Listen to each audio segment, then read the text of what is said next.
vous est présenté par Shoei NXR2.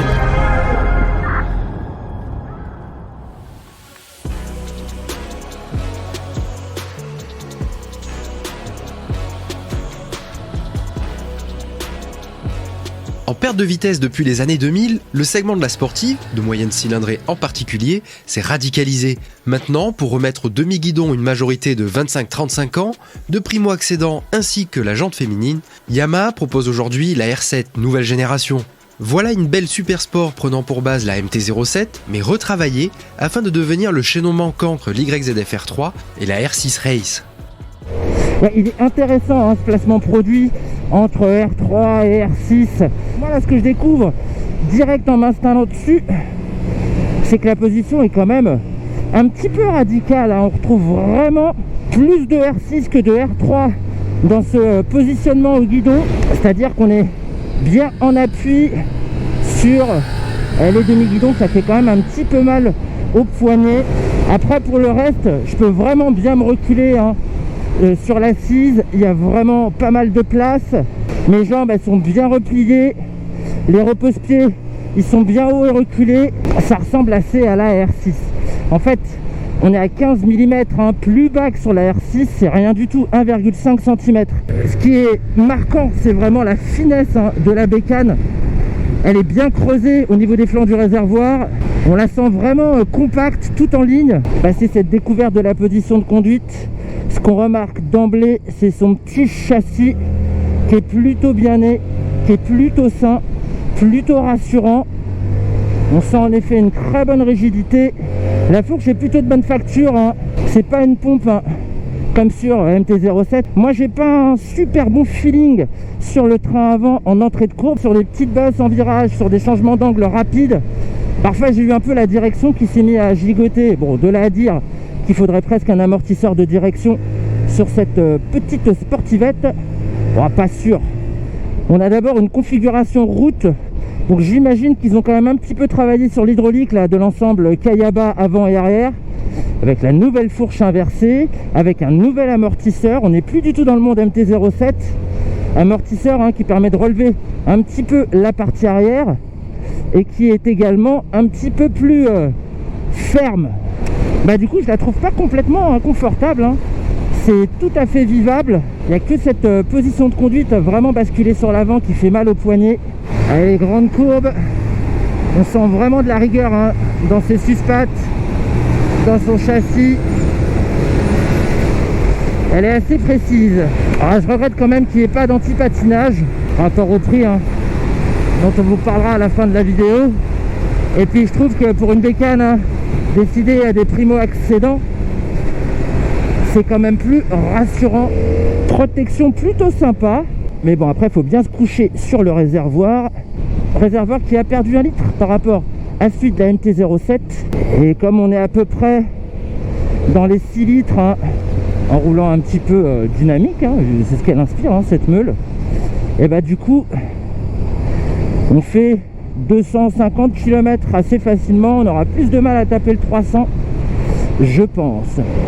Elle est plutôt bien chaussée aussi avec du Bridgestone S22, référence super sport. Regardez comme elle est sympa en fait dans les petits enchaînements. Pour faire du gauche-droite, c'est quand même assez aisé. C'est une bonne freineuse, très bons équipements à l'avant avec ses étriers radio connus depuis des lustres chez Yamaha, mais vraiment efficaces, d'autant plus qu'ils sont guidés par l'action d'un mètre-cylindre d'une pompe radiale de chez Brembo. Ça fonctionne vraiment bien. Bon, par contre, ABS Yamaha, je le trouve un petit peu intrusif. Freinage de l'arrière, RAS, la pédale elle est accessible pour une sportive, il s'entend. Et on a un bon feeling justement pour ralentir ses ardeurs. Niveau moteur, il a un petit peu changé dans cette configuration. Le CP2, on connaît bien sur la plateforme 700 Yamaha. Je retrouve un peu Sagnac en 2 et 3. Ça lève encore en 2. Il y a toujours le petit à-coup, je trouve, à l'ouverture qui est chouettos. En revanche, il manque d'allonge, quoi. Il manque d'allonge. Si tu t'aventures, jeune homme, dans les rapports supérieurs en 5 et 6, il se passe plus grand chose. Il a déjà tout dit bien avant ça. Transmission revue par rapport à celle de la 07 avec une deuxième sensiblement plus courte, on le sent. Mais c'est surtout un rapport de transmission finale différent. On a perdu une dent sur la couronne là, à l'arrière. Du coup, je pense que c'est ça qui fait que on a perdu en allonge sur ce bloc. Mais rassurez-vous, quand même, quand on dépasse les 4000 tours, on a vraiment le caractère, un cross-plane du calage 270 degrés qui se fait signaler, et ça, c'est chouette.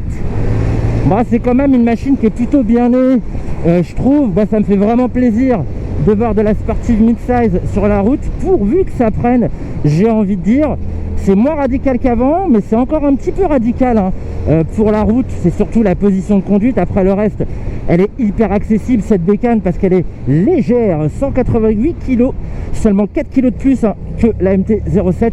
Donc elle est facile à apprivoiser, elle est plutôt rassurante parce que son châssis est vraiment sain.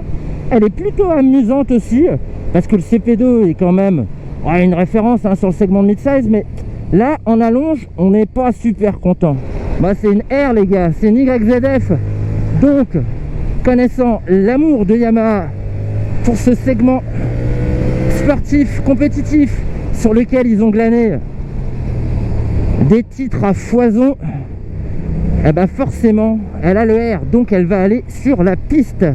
Et c'est sur le nouveau tracé d'Almeria que Yamaha nous a conviés pour 3 petites sessions, histoire de voir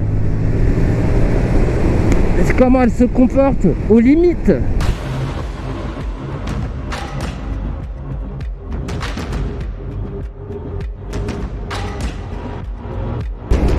Alors déjà, je trouve que là, la position de conduite, elle est bien. Elle est bien parce qu'on peut bien bouger autour du réservoir. On a en effet des bons appuis là, avec les genoux pour bien tourner. Oh là là, il tourne beaucoup ce petit circuit, il est bien technique. Et la boîte, je trouve vraiment pas mal. En revanche, là, sur piste, ils nous ont collé le quick shifter et je le trouve un petit peu dur, ce quick shifter, à 179 €. Il est pas cher. Ça compense avec le prix de la bécane. Je préfère le train avant ici. Yes, elle est vraiment agile là dans les pistes plates. Gros freinage, il y a de la stabilité sur l'avant. Je peux rentrer 2 rapports, c'est pas un souci. Et par contre sur les réaxels, des fois en lâchant trop vite l'embrayage, on a l'avant qui déleste un petit peu. Allez, c'est reparti. C'est bien, c'est qu'on voit bien la stabilité sur les phases de freinage, mais aussi sur l'angle, avec une facilité incroyable pour placer, corriger les trajets. On n'est pas débordé par le moteur, ça c'est bien. Le freinage, tu peux planter les freins, frère, c'est cool. Le freinage est endurant aussi. Je peux bien me caler dans la bulle en ligne droite. J'aime bien la connexion à la poignée aussi, elle est assez directe. Il y a du grip de malade parce qu'on est passé en R11. On a laissé les S22 au box. Grande courbe à l'horizon. Ouais, grosse stabilité. Gros freinage. Grosse stabilité aussi. Ces pneus R11, ils sont aussi un petit peu plus sportifs dans leur design. Et ça met vraiment en valeur le caractère dynamique de la petite R7. C'est facile, c'est léger. Là, je trouve qu'il y a de la R3 dans cette R7. Et les suspensions sont déjà pas mal comme ça. Il y a vraiment de quoi se faire plaisir déjà dans cette configuration d'origine. Putain, c'était bon, c'était bon, c'était bon. Allez, je te passe la main, cher collègue.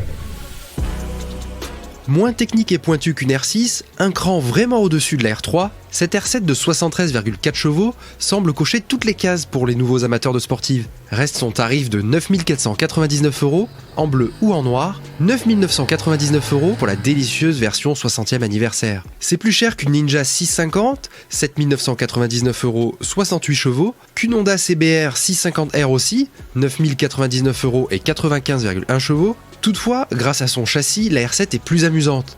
Reste la RS 660 de 100 chevaux, plus techno, mais avec son tarif de 11 050 €, l'italienne est moins accessible.